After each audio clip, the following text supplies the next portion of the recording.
tunaweza kulinganisha na ile ilikuwa kwa wakati wa chama kimoja, kwa sababu wakati wa chama kimoja kulikuwa na watu wana raise voices wakati huo to liberate the country for the second time, na walikuwa wanashikwa, walikuwa wana apply sheria ya detention without trial, walikuwa wanashika watu wanapotea, watu wengi waliumia, walikuwa detained, walishtakiwa, tulikuwa na watu na charges mingi in court.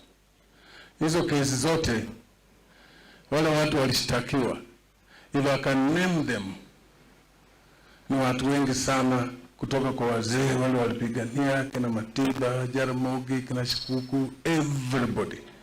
Mnakumbuka hiyo struggle. Hiyo struggle imekuja ikapatia sisi faida kama Wakenya. Tulipopata katiba mpya, tukapata uhuru, tukapata vyama mingi, multipartyism ikakua, freedom of speech ikakua, freedom of association tukapata, na watu wanaweza kuongea chochote. People could talk about Kibaki na hakujali. People talked about uhuru. Hakuna kitu ile inafanyika saa hii ilifanyika wakati ule isipokuwa wakati wa Moi.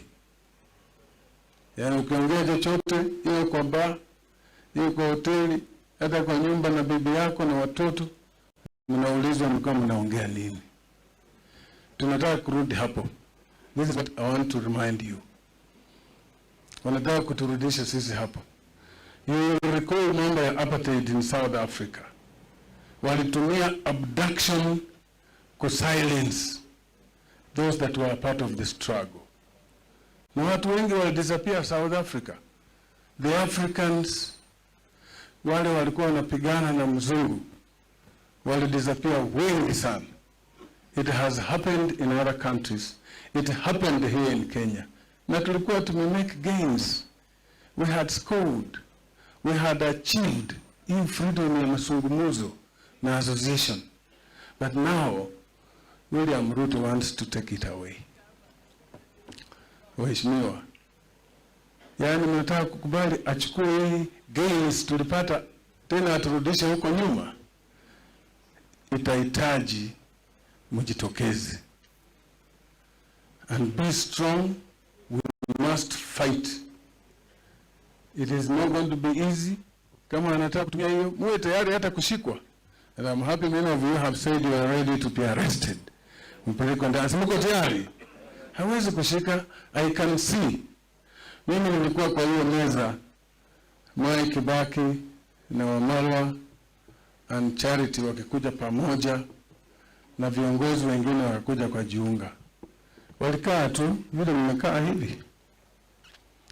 Onyonga tu pengine naona amejiongeza hapa, Senator Senior Senator Onyonga. Hao walikuwa watatu, lakini Onyonga wewe iko hapa pia. Vile mmekaa hivi, I can see a new government in 2027.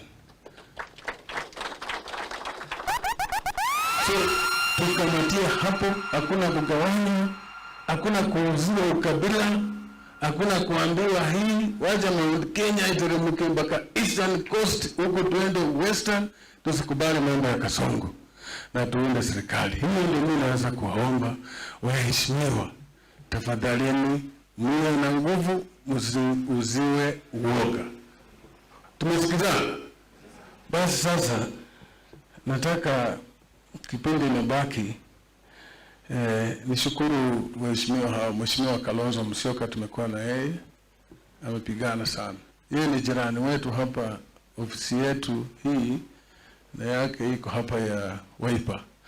So tunatembeleana tu. Tutakuwa tunaomba kitu hapo Mheshimiwa, tukikuja tukaribishe, tuendelee na hiyo ushirikiano. Nataka pia nishukuru the people's deputy president Ricky G. Unajua hawa jamaa kweli walifikiria wamemaliza. Umeonyesha uko na nguvu mpya. You are re-energized and ready Hatuwezi kuona Mungiki sasa inakuwa revived because of you. Mungiki inakuwa revived to tackle Rigiji.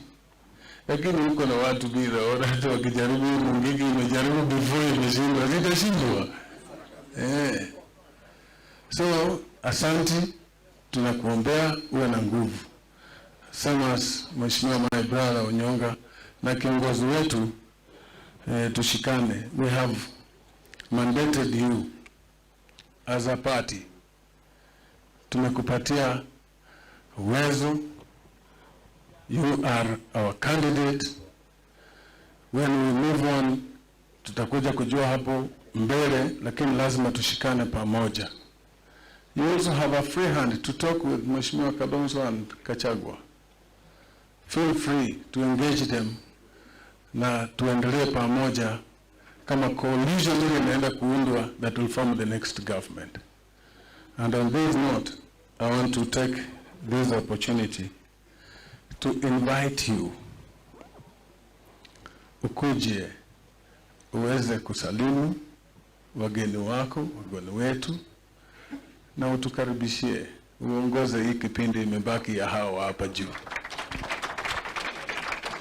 Karibu.